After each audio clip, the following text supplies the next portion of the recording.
I was listening to a video. Somebody was talking about how toxic some Catholic influencers are. Different influencers. I don't really want to mention them, but well-known names in the Catholic speaking world that have hundreds of thousands of followers, but are bashing the Pope or bashing bishops and so on and so forth, and creating division, etc., etc. And we saw last week the document on Marian apparitions, and how suddenly, all of a sudden, traditional Catholics or some commentators immediately pounced on the document to say that the Vatican wants to shut down Marian apparitions. The Vatican wants to stop people believing in the supernatural reality of Marian apparitions. Nothing will be declared supernatural, etc., etc., etc. I was there asking myself, well, who is the best Catholic influencer, out there today? Like, of all of the Catholic influences, is it Bishop Barron? Is it Ascension Press? Father Mike Schmitz? Who is the best Catholic influencer that we should be listening to? And then it just struck me. I found the best Catholic influencer of 2024. There is nobody that'll come up to him. And if you want to know who he is, I actually have a book. I actually have his book here. He is, I think, the best influencer. There's nobody comes close to this guy. Our Lord Jesus Christ is the best Catholic influencer out there. He is the best Catholic influencer. If you actually meditate on him, on how to act his love, all of us, any of us on YouTube, including me, we are such a pale, insignificant comparison to the truth that you'll actually receive from our Lord Jesus Christ. And I was there thinking about all of the Marian apparitions, all of these supernatural phenomenon that bishops have to investigate and Rome has to analyze, and is this seer true or is it fake, and so forth. And I kept coming back to the same kind of being tugged back to the same question.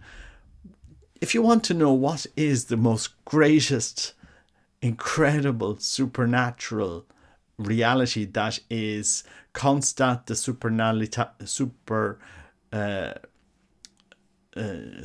supernaturalitate times 1 million, it is Holy Mass.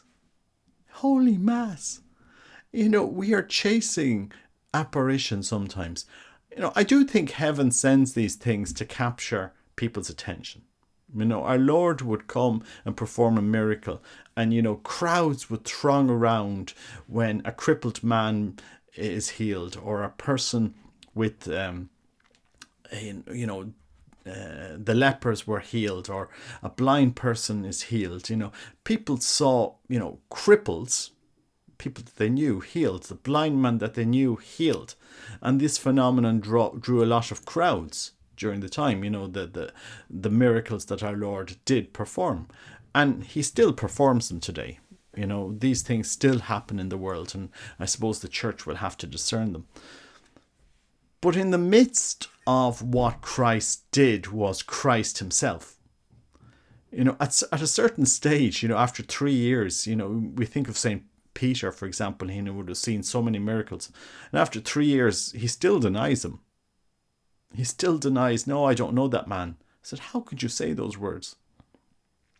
And yet Christ chose him, and then he made him even stronger afterwards.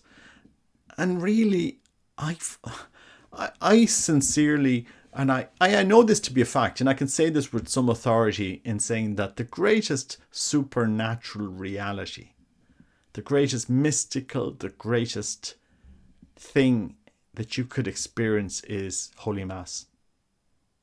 It really is Holy Mass. There could be any seer out there performing miracles, healings.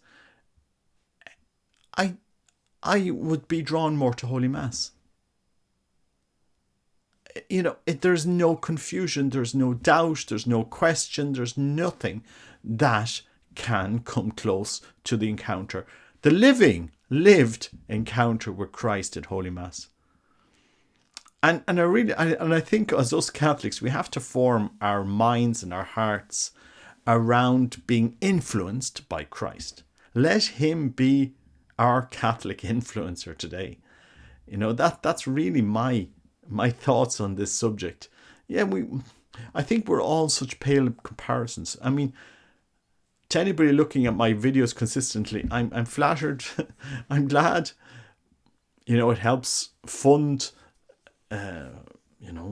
kids in school and stuff like that. It helps us with what we're doing in Uganda. But I mean, your time would be far better served in adoration. Your time would be far better served going to confession.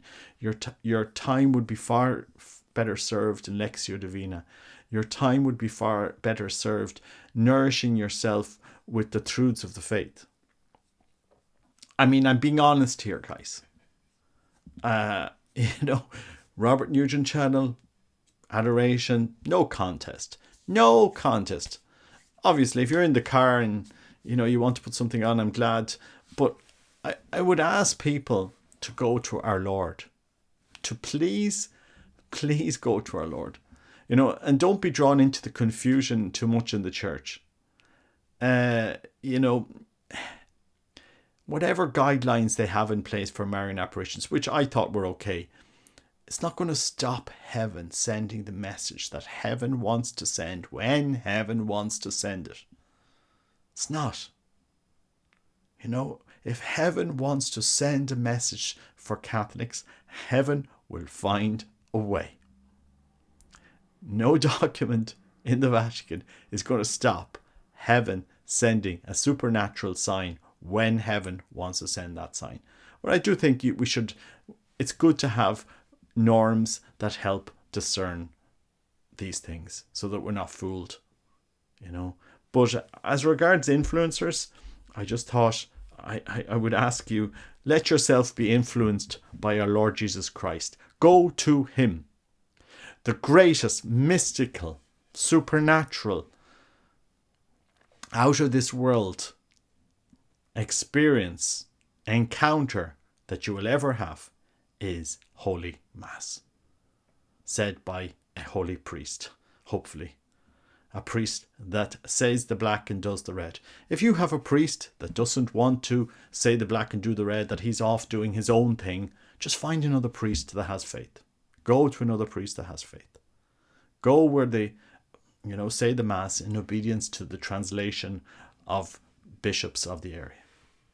Go to Holy Mass. I firmly believe it to be the greatest transformational encounter that you will ever have. The sacraments, confession, adoration, prayer, Lectio Divina, Anyway, just my thoughts on Catholic influencers, and I think the greatest Catholic influencer is our Lord. Is our Lord. In the midst of all of this, our Lord is standing there, waiting for you to encounter him. Go to him. God bless you. Take care. Bye-bye.